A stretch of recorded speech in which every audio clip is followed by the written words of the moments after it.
In this video, I'm walking you through how to do standing at wall with a strap, and the hint is in the name. You're going to need a wall and you're also going to need a yoga strap. Do not use a resistance band because a resistance band won't, ironically, offer you enough resistance. So you really do want a yoga strap, a dressing gown cord maybe, a leather belt maybe, but there really is no replacement for having the yoga strap because it will make all the difference.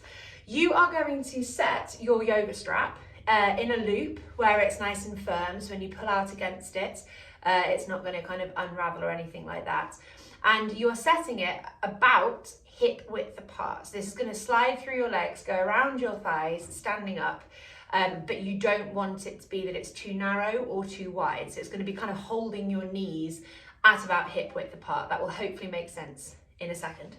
So we're going to stand up, and I've done this deliberately zooming in more on my legs than on my upper body because that is really the more important part of the exercise. So we're coming to our standing at wall position, which really requires the toes, the ankles, the knees and the hips to be in the best alignment that your body allows. Most people will not stand with parallel feet here. They will stand with their feet slightly out to the side. So we're not using the inside edge of our foot as the measure of what a parallel foot is. We are using the middle of our second and our third toes. So if I'm measuring off my inside edge of my foot, I could be standing like this, but my feet are still splaying out to the side. So we're twisting the feet in so that the second and the third toes are in alignment with the midfoot that leads into the front of the ankle, and that feeds up through the knee and through the hip. People are going to have different things going on through their legs and their hips and their feet here, so you might notice that your knees are a bit in or whatever, but hopefully those type of postural deviations would be changed by this exercise. When you're standing like this position in itself can be really, really hard work if you're very dysfunctional through your feet and your hips can't extend and stuff like that. So you're not forcing your upper body backwards. You're not pulling your head, your shoulders and your hands back to the wall. You are allowing the upper body to actually stay fairly relaxed, but what we're focusing on is the feet upwards. So don't get distracted by how far forward your upper body feels like it's pitching here. If your upper body feels like it's pitching so far away from the wall that you kind of can't concentrate and you can't relax it, then this probably isn't the exercise for you. You may well feel like your upper body is kind of slightly coming away from the wall, but you have to stay relaxed. You mustn't be gripping the wall with your hands or flaring your rib cage in order to kind of pull the upper body back. Upper body is relaxed. You're aiming for the bottom of your rib cage to be touching the wall behind you. So the bottom of the ribs should be gently touching the wall. That will tell you that you're not flaring your ribs and not just overloading your back. So that's the kind of general position. We're sliding the strap through our legs like so and putting them sort of in between our knees and our hips. And I'm going to just have a little test here. I think mine is probably too wide. I'm going to tighten it slightly so I can feel a little bit of resistance. I'm just going to lift the strap out of the way. So what I'm doing is I'm standing with that nice parallel alignment of my feet.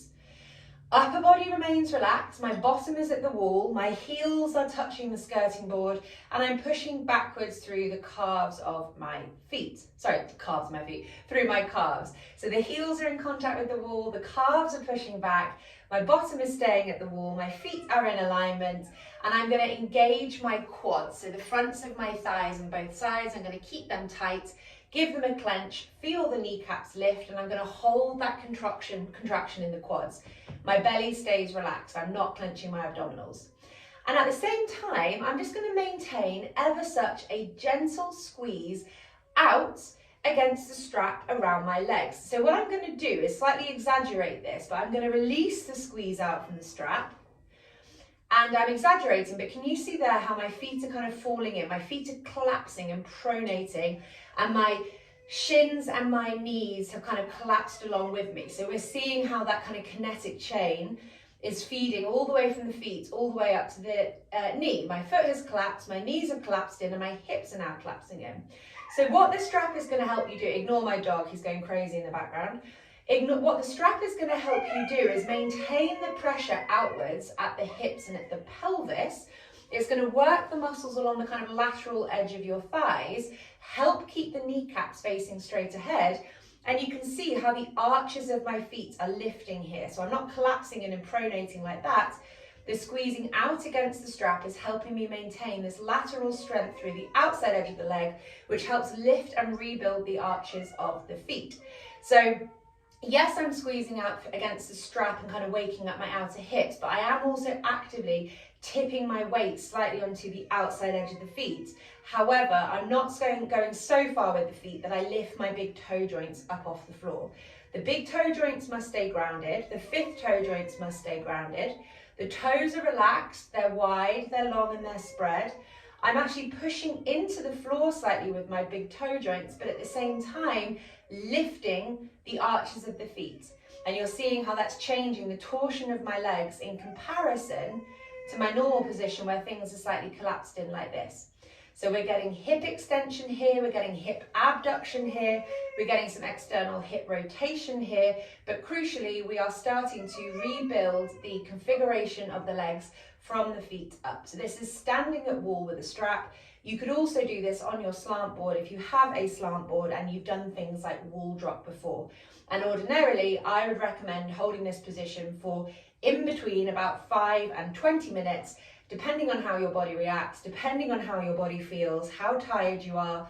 Obviously, if you are in pain, it's not the exercise for you, but if it just feels like hard work kind of through the legs and you get shaking, wobbling, maybe even cramping, generally all of that stuff is really good. So this is standing at the wall with a strap.